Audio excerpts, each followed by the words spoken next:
Welcome back to Practicing the Pause.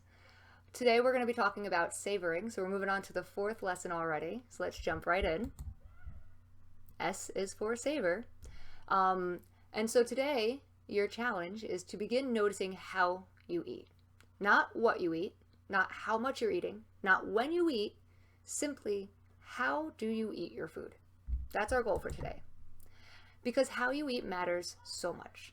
Often how you eat is going to dictate how much you eat and how you feel about the food you just ate. Because there's two ways of eating, fast or slow. And obviously there's a little where somewhere in between, right? But usually it's fast or slow. And usually when it's fast, it's mindless or mindful, but you just don't have a lot of time. And usually when it's slow, it's more mindful. And so let's talk about both of those. Fast, right? Eating quickly causes a lot of problems, right? And this is what's going on. You eat quickly, so you barely chew your food, which means that you're not helping your digestive system, which means you're going to end up with a rock in your stomach. You're barely tasting your food because your taste buds are on your tongue, and if you're eating quickly, then the food doesn't get to sit on the taste buds, and you're just swallowing it and putting it in your stomach, which means that you're not going to feel satisfied because you're not getting to taste your food, because you're not getting to enjoy your food, you're not going to feel satisfied, and so you wind up wanting more and more food and eating more and more food just to feel satisfaction, because you're just not letting yourself taste that food because you're eating so quick. And often we overeat and go way past fullness because we are eating so quickly we don't even notice we got full until it's too late and we're stuffed.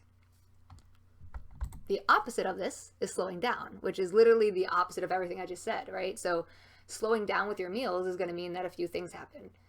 You're going to savor every single bite, right? So slow down, chew it as much as you can. Let that food sit and melt into your taste buds because that's how we enjoy food. We taste it.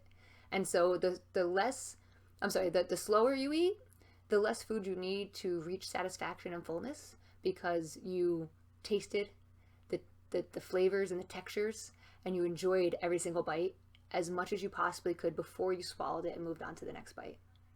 And so that's the difference between eating quick and eating slowly. And usually when we're eating slowly, we're being very mindful, right? And when we're eating quickly, we're not. We're kind of unplugged. We're multitasking. We're not aware. And that's often when we can take a few extra bites and we overeat. And there's nothing wrong with that. It's totally okay. But it's good to be aware that nothing's wrong with you as a person. You might just be kind of eating really quickly and speeding through your meals. So if you struggle with eating slowly, simply start practicing right now, right? The very next time you eat. Chew more. Put your fork down between every bite if you can. Take a deep breath in between every bite, whatever you need to do. And the other thing to consider is that there is no right time to be doing this. The sun is not working with me today, guys. There's no right time to be, I'm just going to lean this way. There's no right time to be doing this. So it's not like, if you remember at the beginning of your meal to take a bite of food, that's great. And if you don't, that's okay too. Because consider that emotional eating, while it might feel mindless, it's actually it's a habit, right? And so the way the brain works with habits is that a habit's created out of repetition. You do things a lot. And so, you learn to tie your shoe because you just kept practicing and practicing till you got it. You learned how to drive because you practice and practice and practice till you got it. And you learned how to use food to help you with your emotions because you kept doing it. And that's okay. I did it too.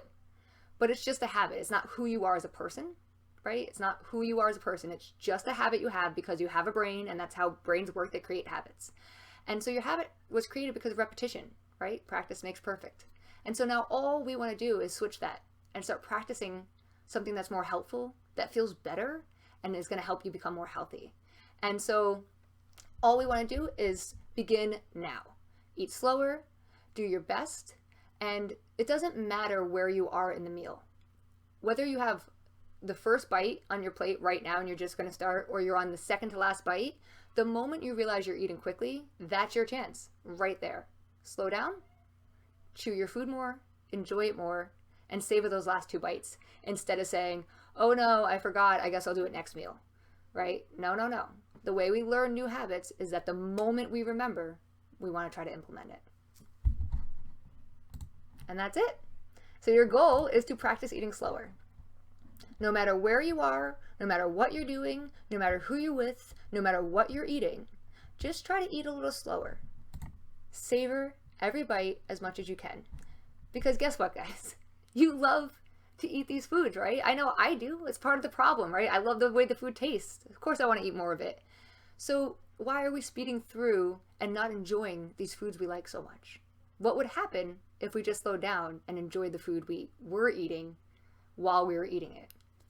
All right, we have one more lesson to go, and I will see you there.